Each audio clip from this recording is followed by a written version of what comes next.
Hello, my friends. Simon Miller from WhatCulture here. Look how crazy this is.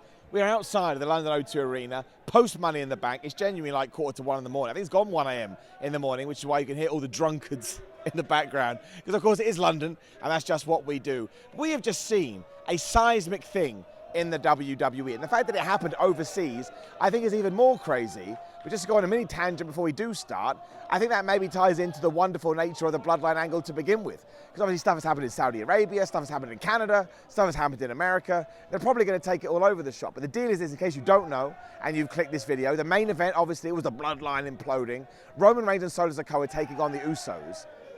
And man, they took you on the craziest roller coaster. The first 5-10 minutes were deliberately a little bit slow. You get to the end, Solo Sikoa misses his splash. He goes to a table. Jimmy and Jay then work together to beat up Roman Reigns, double super kicks, and it is Jey Uso that comes off the top. Look, I'm pretending I can see him, and he lands the big splash as his older brother looks on, and the ref counted the 3. And even when I saw that, I wasn't 100% sure we were going to do it. Now, of course, just from what we've seen over the last few years, when was the last time Roman Reigns pinned? 3 years ago by Baron Corbin, which was basically before he became the tribal chief, the head of the table, and all this other nonsense. I mean, it was, during the transition, whatever you want to say. Jey Uso joins, we do the cage matches, Jimmy Uso joins, we do everything with them. And the whole time people have been saying, when's Jay's moment, when's Jay's moment? We did some Vox Pops that you'll see on the channel soon, which is like, who do you want to beat Roman Reigns to the title? 95% of people said Jey Uso.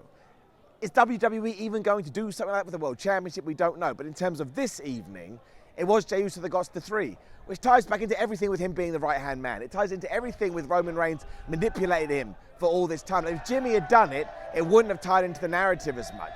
And what's even cooler about this, and of course, look, I'm not trying to pretend that WWE planned this a decade ago. Of course they didn't, but if you go on your Google machine right now, you go back to a main event in Raw 2013, when The Shield, obviously Roman Reigns, Seth Rollins, Dean Ambrose, were basically just taking on, I think it was like 10, 11, 12 people in this massive, crazy gauntlet. And who was the guy to pin Roman Reigns 10 years ago, like I say, in that year? It was Jey Uso. Now, I don't know if WWE are going to start leaning on that now. I don't know if Jey Uso's going to come out and cut a promo where he talks about that either. But it's all little things that you can add into this story. And I just think it was tremendous. I just think it was terrific. And once again, the fact we did it at Money in the Bank, like that's Money in the Bank, it's not, live in London, I just think adds a certain gravitas to the whole thing. Because even if we never get to I think we have to get to the one-on-one matches, unless we go straight into the solo stuff, because that's clearly the animosity we have now. But even if we never get the Jey Uso versus Roman Reigns match for that championship, I think you probably should do it. I love you too, man. Let's date first.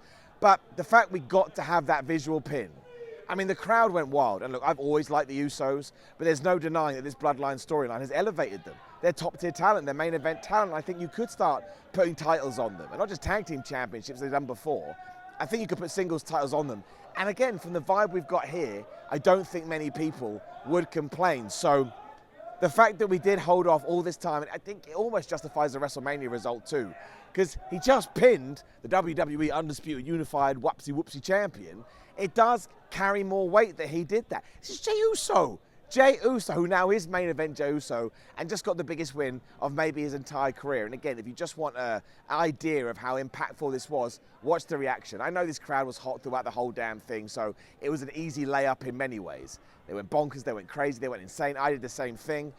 And they did so many teasing beforehand. Like Jey Uso also kicked out of a Roman Reigns spear, let's not forget. We went all in here, and I think there's a reason that we did do that, and I'm massively intrigued to see what comes out the other side. But it also kind of ties into this pay-per-view, premium live event overall. I mean, I would have had Drew McIntyre returning as a surprise would have been enough. It just would have been, because you get that surprise pop, people recognize the sword, everyone goes crazy. But John Cena was here. And we all should have known this, because I knew John Cena was in Liverpool filming a movie, because obviously wrestling news sites love to report this stuff. So of course he would probably make an appearance, but I think it's the loudest pop I've ever been part of in my entire life, right? It genuinely was, it was crazy, and he promised us that he's going to get us WrestleMania. So either John Cena is lying to us, or England, London, UK, whatever, is getting WrestleMania, it would be huge. But the reason I'm bringing these two things into it is not only to draw a line under how good a show I thought that was, but you get this massive reaction for Drew McIntyre. You get this massive reaction for John Cena.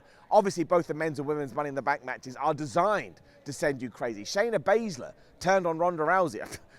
That was so weird. That was 2 + 2 = potato. It didn't make any sense, although I loved it. What I'm saying is you get these massive reactions throughout the show. But when wrestling fans who have been indulged in this storyline for the last 3 years or whatever, when they saw that it was actually going to be Jey, I don't even think people believed it until the referee counted 3. Because there was a terrific near fall beforehand as well when Jey Uso did the whack, I just smacked you in the testicle bits with Roman Reigns, which is also a callback. But yeah, it wasn't until the referee hit that 3 and this place, they just went nuts, even after everything they'd seen. Let's go back to 2013, when Jey Uso did pin Roman Reigns. Imagine I told you one day Roman Reigns is going to become the superstar that WWE has always wanted him to be. And it's going to be this guy, Jey Uso, at the time especially, was nothing more than one half of a decent tag team. I think anybody saw him evolving into this is going to be the guy to do it. The story is wonderful. I think it's a work of art what we've pulled off here. And people keep saying is the Bloodline storyline one of the best stories ever, not just in WWE and wrestling, but we can sort of keep it in the WWE bubble. Not only would I say, yes, it is, but I'd also be tempted with what I've just seen there to put it in the upper echelon of 1, 2, 3. Because people mention the mega powers exploding. I mean, it's not a criticism, it's just the nature of the beast. When the mega powers exploded, Hulk Hogan and Macho Man, it didn't have to do it week-to-week TV. Week-to-week wrestling TV in the World Wrestling Federation world didn't exist. It's why I think Austin McMahon would compete, because they did do that, and maybe the Punk Cena stuff, depending on your generation when you started watching wrestling. But that gets my vote. That is right up there. To see that many people react the way they did, and for a guy like Jey Uso and Jimmy Uso to get the rub that they have done, I think it is totally tremendous. And I never truly believed it. I never actually truly believed that they would finally do it. And the fact that we've eked it out as long as we have, I think is tremendous. And now I can only imagine when we get to SummerSlam 2023, maybe you do Jey Uso versus Roman Reigns. That's something I would buy into as a main event. Or you've got the solo option now too. Because believe you me, again, if you're not going to watch this show, for whatever reason, it's totally cool. We have started that train, right? The train has pulled into the station, we've planted the seeds, and now we have to see what's going to happen. And I'm happy to ride this through to WrestleMania 40. I truly, truly am. I'm totally invested. And I think that Jey Uso is probably like one of my favorite wrestlers right now. I don't understand how that's happened. I don't understand how I was in a privileged position to get to see that live. Not in my wildest dreams, when we were kind of teasing all of this, even as far back as 12 months ago, did I think that I was going to be front and center for it. So yeah, I would implore you to watch this entire show. I know I spoiled a lot of it for you, but that's just the nature of the beast. But you'll have a wonderful damn time. You'll see the disappointment of LA Knight not winning, but you'll also see the highs of Damian Priest getting his due. Been watching that guy since he was Punishment Martinez, and Io Sky being Money in the Bank winner. There's a time when that ain't happening, man. So just tremendous stuff all around. And the fact it closed with Jey Uso pinning Roman Reigns, sublime. I loved it. Now again, there's comments down there. Make sure you let me know what you think about it. One of you will hate it. You may as well tell me. Those ups and downs videos from Money in the Bank will be on the screen right now as well, so make sure you give that a click. Like the video, share the video, subscribe. WhatCulture.com to keep up to date with all the latest fallout from the event. I'm Simon316. WhatCulture WWE. Fill my chambers. Go follow him on Instagram and Twitter and all those things too. Other than that, I think it's time to go to bed. Not true, I've got to get to my car and drive 3 hours home. But that's the life of the YouTuber, my friend. I never sleep, and one day I'll be dead. Goodbye.